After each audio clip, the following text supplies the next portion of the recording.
E agora a gente vai para um assunto super importante, que eu fiz há pouco uma chamada, a gente vai falar do chip da beleza. Para isso convidamos aqui no programa ao vivo o ginecologista e obstetra, doutor Alessandro Neves, bem-vindo. Como vai, doutor? Tudo bem? Obrigado, um prazer estar aqui. Nesse momento trabalhando ainda mais, né? Seguindo com mais informações, ajudando, né, as pessoas. Acho que a informação é a grande arma que a gente tem nesse momento, né? Para conscientizar todo mundo. E o que você falou, você tem razão, vai passar, vai passar. É quase um mantra, né? Me disseram assim, para repetir várias vezes que isso já acalma o coração e que pode já ajudar nesse momento. Então, a gente precisa levar tudo com seriedade, mas com tranquilidade e sem pânico. Né? Porque não o além do que eu acho que está todo mundo já unido para fazer, não tem o que fazer, né? Exatamente. Tem coisa que também não vai depender aí. Cada um fazendo o seu papel. Exatamente. Doutor, quando a gente fala do chip da beleza, agora introduzindo o nosso assunto, é sempre importante a gente colocar aqui, e eu gosto sempre de pensar, como surgiu, né? Ele veio então para atender qual mulher, qual paciente, qual a orientação do surgimento do chip da beleza? Então, essa é uma pergunta interessante porque, primeiro, que o chip da beleza, que é um nome que ficou bastante conhecido, né? Na verdade é um implante hormonal. Certo. A gente tem que entender que existem vários tipos de implantes hormonais e uma das situações que motivou o surgimento do implante eram as falhas que aconteciam com a pílula anticoncepcional. Porque hoje em dia a pílula anticoncepcional ainda é o método mais usado, mas a paciente precisa ter um compromisso de tomar o comprimido todos os dias no mesmo horário. Entendi. O que é muito comum? Final de semana, vai para a balada, segunda-feira, esqueceu sábado e domingo, toma 3. Nossa. E aí acha que está tudo bem. E depois a gente sempre ouve, engravidei tomando o anticoncepcional, a pílula anticoncepcional. Mas foi ali no esquecimento da pílula. Então, esse foi um dos motivadores, porque o implante, ele pode durar 3 anos, tem implante de 5 anos, implante anual. Durante esse período, a paciente não precisa fazer nada. Então, é óbvio, ela tem que ir ao médico para colocar, mas durante o período de utilização, não precisa haver esse compromisso diário de tomar. Então, já facilita. Entendi. Não precisa tomar remédio, ou seja, aquela coisa de você tomar um comprimido todos os dias. Se você já usa alguma medicação, você pode associar. Mas se você não usa, é um hábito que você vai ter que criar na sua vida. Entendi. E o implante facilita muito o fato de você não precisar fazer nada. Não ter mais nenhum trabalho, Não né? ter nenhum trabalho. Eu vou só, antes da gente continuar, mostrar o que é, então, onde ele está. Então, eu trouxe esse soltinho. Ah, tá aqui, ó. Então, esse daqui é um exemplo apenas de um dos implantes que a gente tem. Melhor assim, Toninho?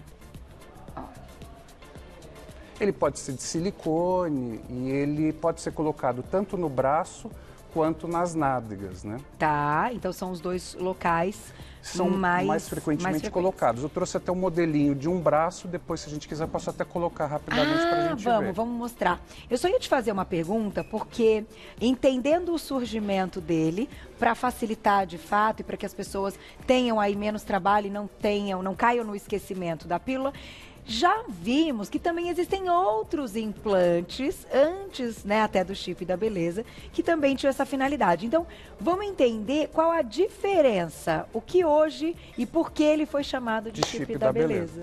Então, o implante, mais ou menos, todos os implantes, de uma maneira geral, que tem o objetivo de fornecer um método anticoncepcional, então, primeiro, é um anticoncepcional. Tá. E importante dizer, em relação à segurança, ele está classificado entre os métodos mais seguros. Certo. A gente sabe que nenhum deles oferece 100%, mas os implantes estão classificados como os mais seguros. Além disso, a maior parte das mulheres que usa fica sem menstruar. Tá. Que para quem não gosta, tem mulheres que gostam de menstruar, outras não.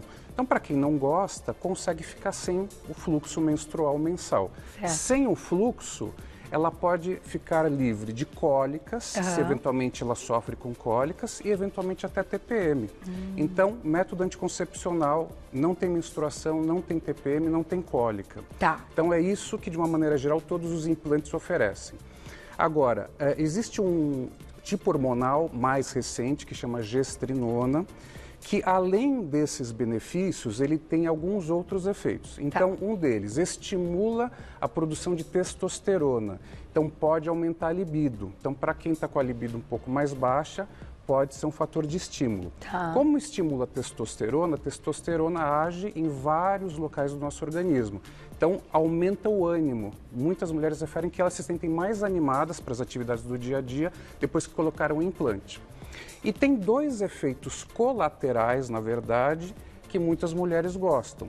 Diminui celulite e, para quem faz atividade física, principalmente musculação, pode potencializar o ganho de massa muscular. Daí que veio o nome Chip da Beleza, de você diminuir celulite e aumentar a massa muscular. Né? Porém, doutor, não é uma indicação para todas as mulheres. Não. Quando a gente fala de questões hormonais, hoje, quando vocês entendem aí a fórmula, né, como você disse, que tem então essa produção a mais da testosterona, quais mulheres podem usar e quais seriam as contraindicações, até porque uma mulher que passou uma vida inteira, então, tendo um implante, mas que não tinha essas outras questões, ela pode, nesse momento, trocar o implante dela e trocar um pelo outro, por esse ser mais interessante, pelos benefícios estéticos, né? E aí já quero entrar nesse assunto da questão estética também, porque, claro, né, gente, muita gente fala deste nome para poder atrair gente para consultório, para colocar o chip da beleza, Sim, certo? é verdade. Então vamos juntar tudo, doutor. Como é que é essa questão da contraindicação e do marketing que muitas vezes quem está nos assistindo também não pode cair? Exatamente. Bom, primeiro, não é uma coisa que você pode comprar na farmácia. Então é fundamental, isso a gente tem que deixar bem claro, que você precisa fazer uma avaliação médica com o ginecologista. Tá. Como é um medicamento hormonal, as contraindicações mais ou menos são as mesmas para qualquer medicação hormonal. Então, antecedente de câncer de mama ou doenças oncológicas de uma maneira geral, principalmente os cânceres ginecológicos, útero, colo de útero e mama. Tá. Trombose, se a paciente já teve trombose ou tem algum fator de risco importante para trombose. Tá. Se tem algum problema de fígado, porque o hormônio é metabolizado no fígado. Entendi. E aí eu estou falando de uma situação grave, né? Tá. E situações graves das doenças crônicas. Então, se for uma diabetes grave, uma hipertensão arterial grave, também é contraindicado. Se for uma coisa leve e controlada, não tem contraindicação. Então, na avaliação, a gente já vai excluir e orientar essas pacientes se elas podem ou não utilizar. O objetivo sempre é ou a contracepção isoladamente, ou algumas mulheres que sofrem muito com cólicas, por exemplo, a endometriose, que é uma doença que dá muita cólica, elas podem se beneficiar. Então, algumas vezes a gente usa o implante para tratamento e melhora dos sintomas da endometriose. Tá. Agora, a gente não pode, como você bem colocou, ter o implante como uma ação exclusiva da beleza. Se a gente puder juntar tudo, ótimo. Mas essa não é a indicação principal dos implantes. Perfeito. Vamos aproveitar para mostrar então como isso acontece? Vamos colocar. Vai dar para mostrar ao vivo então. Vamos ver se a gente consegue, não sei se aqui está dando para mostrar. Tá, os meninos vão ficar bem, vão fechar bem. Olha então, isso aqui simula um dos implantes que a gente coloca aqui no antebraço, que é um local que não incomoda muito. Então a gente faz uma limpeza com álcool, faz uma anestesia local, então a paciente praticamente não sente nada. Isso em consultório? Tem consultório mesmo, não precisa de centro cirúrgico, nada disso, um procedimento rápido. Então, às vezes o aplicador pode assustar um pouco, mas como a gente faz uma anestesia local semelhante à de dentista, não incomoda nada. Então a gente faz, não sei se a gente está conseguindo ver direito. Ah lá, você dá uma apertadinha na pele. E a gente coloca o implante. E ele vem rente à pele. A gente vai colocando ele rente à pele. Ai, que legal. Então a gente vai sentindo e vai colocando. Quando a gente colocou toda a agulha, ele já vem com um gatilho que a gente puxa, a gente retira. Entendi. E aí eu vou pedir para você até palpar que a gente consegue sentir aqui o implante na pele, ó. Ah, tá aqui, ó. Sim. Que bacana, ó. Então é um procedimento super rápido que a gente consegue colocar em consultório. É importante que a paciente perceba também, esse caso ela fica aqui no antebraço, então não atrapalha em nada. O hormônio vai sendo liberado constantemente e nesse caso é um hormônio de progesterona, de etonogestrel, e ele dura 3 anos. Esse dura 3 anos. Como é que é o controle, então, a partir do momento que definido ali entre médico e paciente vai ser algo que vai trazer mais benefícios, né?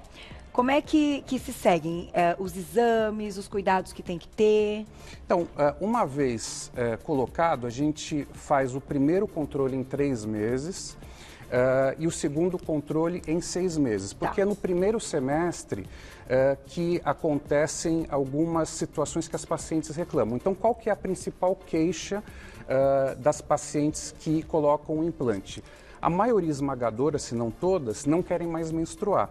Mas a gente sempre orienta, a resposta é individual. Tá. A gente sabe que estatisticamente 80% não menstruam nada, mas pode ter um pequeno sangramento.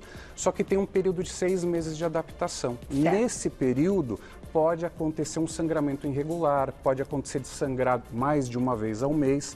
Então é importante a orientação do médico para que ela tenha calma nesse primeiro semestre e a tendência é que ela fique sem menstruar após esse período. Claro, tem mulheres que colocam e já não menstruam mais. Entendi. Mas, infelizmente, não tem como a gente prever. E a resposta, Cada caso obviamente, é individual. Um caso. Exatamente. Eu vou colocar na tela, então, até para ficar bem claro para o público, uma tabelinha, né, que a gente colocou ali, vantagens e desvantagens, vamos chamar dessa forma, para que vocês tenham isso em mente, depois vai para as redes sociais. Então, 6 motivos para usar. Ação anticoncepcional, trata TPM, cólicas menstruais, melhora a pele e cabelo, aumenta a disposição do dia a dia, diminui as gordurinhas localizadas e um ganho de massa muscular.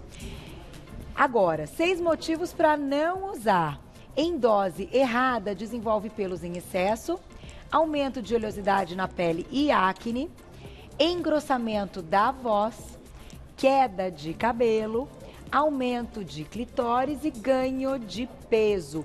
Doutor, essas desvantagens vão ser mesmo em todas as mulheres? Não. Ou algumas mulheres não terão aí essas questões definidas? Essas desvantagens estão mais relacionadas à gestrinona, por quê? E você perguntou sobre a diferença. Esse implante que a gente demonstrou agora, ele é pronto, a gente coloca um só. O de gestrinona, não, ele é personalizado. Então a gente precisa, por isso que a avaliação ela tem que ser criteriosa, porque a gente avalia a paciente e a gente, a partir dessa avaliação, calcula a quantidade de hormônio e os tipos de hormônio, porque tem mulheres, por exemplo, onde a gente coloca 6 ou até 8 bastonetes desse. Então, se eventualmente, infelizmente, a pessoa que vai colocar não tem essa experiência, a dose pode ser errada e aí sim, exagerando a testosterona, Entendi. pode ter esses efeitos colaterais. Entendi. Então é importante a avaliação criteriosa com um profissional competente para que a dose seja a correta para aquela mulher. Então não é encontrado aí a mesma dosagem? Não. Entendi. Então precisa Perfeito. de uma avaliação. Então é por isso que a gente tem que tomar cuidado, e você falou muito bem, para que a gente tenha um bom profissional, para que a gente não se arrependa, que a gente quer se sentir bem sempre. Sem dúvida. Promover saúde, né? Enfim, agregar, né? Exatamente. Não trazer problemas. Vamos fazer perguntinha do público? A gente não vai... Você vai me cantar, né? Ah, vai dar para montar? Então na tela, olha lá. Um beijo, Maria, obrigada. Quantos por cento, então, esse chip é confiável? Então, essa pergunta da Maria é aquilo que a gente já falou. Então, a gente tem que entender que o chip ele está na categoria dos métodos anticoncepcionais mais seguros que existem. Não promete 100% de garantia, mas a segurança é bastante grande, é alta. Dá tempo de mais uma? Tá. Quem tem trombofilia de um gene só, pode usar? A trombofilia, ela é uma situação genética que aumenta o risco de trombose. Então, é melhor não usar quem tem algum tipo de trombofilia, qualquer tipo. Assim como qualquer anticoncepcional, isso também está diretamente ligado. Aquela pessoa que já sabe que tem qualquer tipo de trombofilia ou outros riscos para fenômenos tromboembólicos, não devem, de uma maneira geral, utilizar medicação hormonal. Doutor, estão perguntando também se, então, essa questão hormonal, ela vem acusada em exame de sangue. Enfim, eu não sei se vem acusado que a pessoa consegue ver que tem um chip da beleza ou se as dosagens hormonais, claro, vão ser alteradas, né? A avaliação hormonal na vigência de qualquer medicação hormonal pode vir alterada, mas principalmente na mulher é muito difícil só pelo exame a gente identificar a necessidade ou não, diferente do homem. Tá. No homem a gente consegue medir e saber se precisa da testosterona ou não. Na mulher é mais difícil. Então a gente usa os exames laboratoriais para nos ajudar, mas a consulta é que acaba definindo mais. Entendi. E possivelmente pensando nisso, não sei se quem mandou a perguntinha para a gente ter alguma ligação com questão de ser atleta, a questão do doping, ela vai fazer concurso para a Polícia Civil, então é isso. E vai fazer teste de sangue e toxicológico, mas que também entra nesse assunto que a gente está comentando, se isso pode ser considerado já para atletas, por exemplo, para atleta sem dúvida, não porque pode, a né, gestrinona, ela potencializa ganho de massa muscular. Então, quem faz atividade física, principalmente musculação, adora. Mas os atletas podem ter problema de doping. Tem problemas. Então, gente, quem está assistindo também, como o nosso público é variado. Vou agradecer, doutor Alessandro Neves, hoje com a gente, ginecologista e obstetra. Obrigada, viu, doutor? Eu que agradeço, foi ótimo. Um prazer estar aqui. Doutor abreviado Alessandro Neves, tudo junto lá no Insta, @doutor abreviado Alessandro Neves. Vou deixar um contato para vocês de WhatsApp, que é o 93445-5007. 93445-5007. Obrigada, viu, doutor? Até a próxima. Tudo vai passar, né, doutor? Tudo vai passar.